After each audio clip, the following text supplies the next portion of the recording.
নমস্কার বন্ধুরা, কেমন আছো তোমরা? আবার নতুন ভিডিওতে তোমাদের স্বাগত। ভিডিওটা দেখে বুঝতেই পারছো যে এটা বিয়ের ভিডিওর পার্ট 2টা। বিয়েতে পৌঁছতে কিন্তু আমার প্রচণ্ড দেরি হয়ে গেছিলো।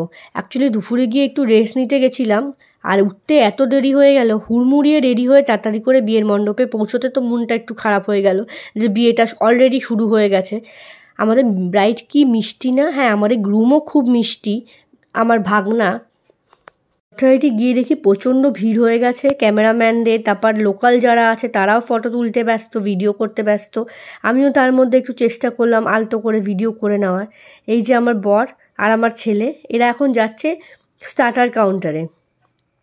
স্টার্টার কাউন্টারেও অনেক রকম কিছু ছিল, অনেক রকম কেবাবের আইটেম ছিল, তারপর আমপান্না ছিল। আমপান্না সত্যিই খেতে খুব ভালো ছিল। আসলে আমি ভাবতে পারিনি যে আমার যেতে এত লেট হয়ে যাবে। ঘুমিয়ে পড়েছি, কখন যে 5:30 বেজে গেছে বুঝতেই পারিনি। এই দেখো নানাবিধ খাবার, এখানে অনেক রকম আইটেম ছিল। তোমাদের মেনু কার্ডটাও দেখিয়ে দিই কী কী আমাদের মেন কোর্সের আইটেম ছিল। তারপর এই যে এখানে স্যালাড সেকশন। আমি প্লেটের খাবার নিচ্ছিলাম না, যদিও আমি এগুলো শুধু ভিডিও করার জন্যই নিয়েছি। আর রাত্রিবেলা যখন আমি খাবার খেতে গেছি তখন আমার আর ভিডিও করা হয়নি। এই যে শো স্টপার মাটন, পোলাও ছিল, অনেক রকম আইটেম ছিল, অনেক রকম খাওয়া দাওয়া ছিল। কিন্তু সারাদিনে এত ক্লান্তির পর এত গরম ছিল, আমার আর খেতে আর ইচ্ছা করছিল না। ওই জন্য আমি ভাবছিলাম কখন গিয়ে বাড়ি গিয়ে আবার একটু রেস্ট নেব। এই যে আমার গ্রুম আর ব্রাইড, আমার শাশুড়ি মা গয়না পরাচ্ছে, যেই গিফটটা আমাদের বাড়ির থেকে দেওয়া হয়েছে। তখন অলরেডি বিয়ে শেষ হয়ে গেছিলো। আমি ভেবেছিলাম বাসরে থাকবো, কিন্তু ওই যে ছেলে একটু দুষ্টুমি করছিল, ওকে রাখতে হবে, তার জন্য থাকা হয়নি। এটা কিন্তু পরের ভিডিওটা, ঘরোয়া বৌভাতে। যদিও ঘরোয়া বৌভাতে আমি যেতে পারিনি, আমার হাজব্যান্ড তুলে এনেছে ভিডিওটা।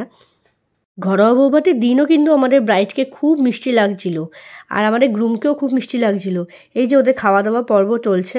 ঘরোয়া বৌভাতটা কিন্তু বাড়িতে আয়োজন হয়েছিল, যেহেতু বিয়ে আর বৌভাতটা একসাথেই হয়েছিল। সেদিনের খাওয়া দাওয়াতেও নাকি অসাধারণ ছিল, কিন্তু আমার ভাগ্যটাই খারাপ, আমি আর যেতে পারিনি। তাও আমি দূর থেকে ওদের অনেক আশীর্বাদ করেছি যাতে ওরা নিজেদের জীবনে খুব সুখী হয়, খুব ভালো থাকে। বিয়েটা সারা জীবনের ব্যাপার, আর দুজনের মধ্যে আন্ডারস্ট্যান্ডিং থাকাটাও দরকার।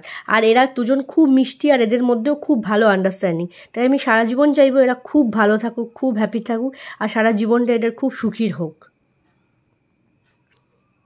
এই যে দেখো ওদের কি মিষ্টি লাগছে, কি ভালো লাগছে ওদেরকে। এরা কি সুন্দর পোজ দিচ্ছে ফটোর জন্য। যদিও বান্টি আমার ভাগনা বলে বলছি না, ও খুবই রেসপন্সিবল, খুবই ভালো একজন মানুষ।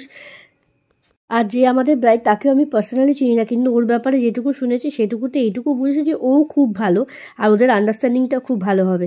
তো কনগ্র্যাচুলেশন বান্টি আর সৌদামিনী, তোমাদের জীবন খুব সুখের হোক, ভালো থেকো, এইভাবে হাসতে রেখো। আর তোমাদের যদি আমার ভিডিওটা ভালো লেগে থাকে প্লিজ একটা লাইক করে